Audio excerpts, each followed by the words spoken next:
Okay, we all get it, new year, new you. So you're going to get the best golf you've ever played in 2024, and the way you're going to do it is by making sure the basics are all correct. That's where we come in. We're going to help you do that this year here on Get Good at Golf, so make sure you do hit that subscribe button if that's exactly what you want to do. Today we are talking the grip. Now the grip is something which so many people generally get wrong, and it's something which is such a simple way of just making sure that you create good contact with the ball and ultimately square that club face up to where you want it to go. So how do I do that? You see, we've already got a couple of things set up here. We are going through the basics this week here on Get Good at Golf, so make sure you do check out the videos we've already put on and that are coming this week. Daily content for you in 2024, so huge thanks to everyone that has supported us last year and moving forward into this year. Now, when it comes to the grip, there's a couple of different factors that are really, really important. First of all, how hard do I grip the club? Now, a lot of people will have seen the title of this video and thought, oh, James, we're going to talk about a strong grip, we're going to talk about a weak grip, we're going to talk about baseball, we're going to talk about interlocking, overlapping, and all the different grips. And yes, we may well cover that. Personally, I like to interlock my grip. It feels nice and natural. I've done that since I was a kid, so for me, I really enjoy that. Some of the best players in the world do just overlap, and some of the best players in the world do in fact baseball grip. But I'm not here to tell you any of those are right and wrong. What is right and wrong is if you grip the club too firm. So you grip the club really, really tightly, like a 7, 8, 9 out of 10, then you're really going to struggle to create good contact. You're going to struggle to create any speed, and generally you're going to find shots like this. I don't understand, because I'm gripping it nice and firmly, and I'm just making sure that I'm hitting it as hard as I can. And it just doesn't seem to want to get the ball in the air. It doesn't seem to want to help me hit the golf shots that I want to hit. Now, obviously, if you grip it too loose, it's quite an expensive system, this, so we won't do that. But you don't want to let go of the club. You want to have control of the club at all times. So a really famous saying that I really enjoy was from a certain Mr. Gary Player. Gary Player once said, you want to hold the club like you're holding a budgie in your hands.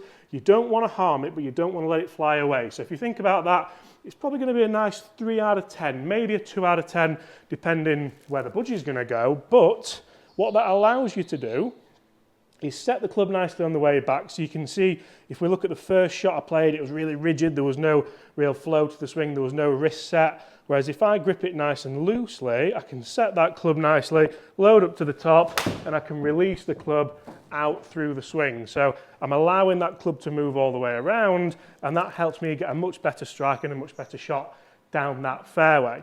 Now, when it comes to angles of the grip, so we can have a strong grip here with the left hand on top, we could have a weak grip with the right hand on top. These are both for right-handed golfers. Generally, that's going to play a huge part in where your club face is pointing in relation to your swing path at the moment of impact, so at the strike location.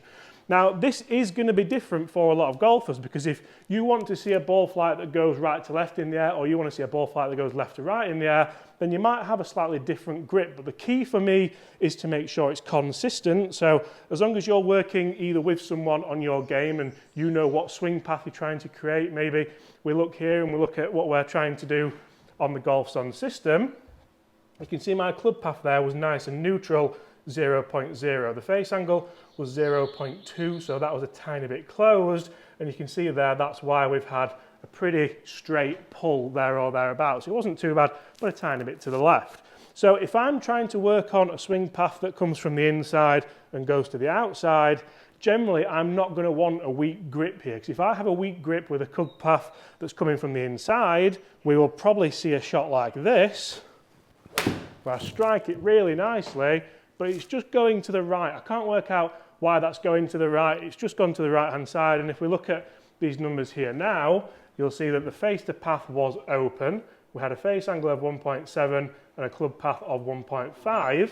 So from there, that means I'm going to block that ball out to the right-hand side. So generally, if I have a path that's coming from the inside, if I have a slightly stronger grip, I'd like to say neutral grip, but it does depend on what ball flight you want to see, then I can create that same path where the ball moves nicely down the centre line. It's not moving too much at all. It was a much better strike, actually. Start to the right of the target, finish just left of target.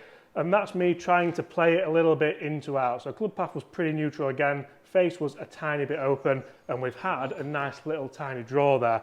But generally what we don't want to see is the extremes. We don't want to see an extreme grip here. We don't want to see an extreme grip with it nice and weak. We want to make sure that not only is it repeatable, but it's consistent so that your ball flight can be exactly that, nice and consistent. If you have a generally neutral grip with a general neutral swing path, you're never going to be too far away from hitting shots like that straight down the middle of that fairway and ultimately getting good at golf. Guys, thank you so much for watching. Hopefully you're going to join us on the journey of getting you good at golf in 2024. And apart from that, I'll see you all at the same time tomorrow. Goodbye.